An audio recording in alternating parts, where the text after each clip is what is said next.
In this video, we're going to talk about groups and how you can use groups to both organize your members and to facilitate engagement between members. So the first thing you're going to do is click on the side panel to admin, go to the members area and click on groups. And here you're going to see some groups that have automatically been created.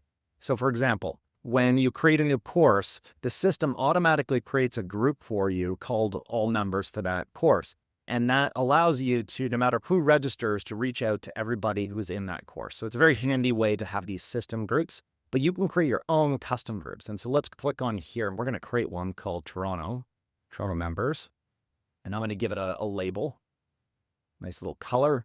And so the group visibility. So this is where you can make this visible to everyone, which means on their profiles, they're going to see and everybody's going to see that they're a member of this group. If you want it to be private, make it admins only for backend communication. But we're going to make this visible to everyone. And we're going to add a few people here. Okay, so here are some Toronto members. We're going to click Create Group. There we go. So now we have a Toronto group. It's a custom group, and there are 2 members. And if I go to one of these people's profile, let's go to Candace's profile. There we go. And so now you can see that she's a member of this Toronto group.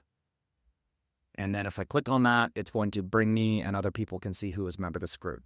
So hope that helps for managing your members.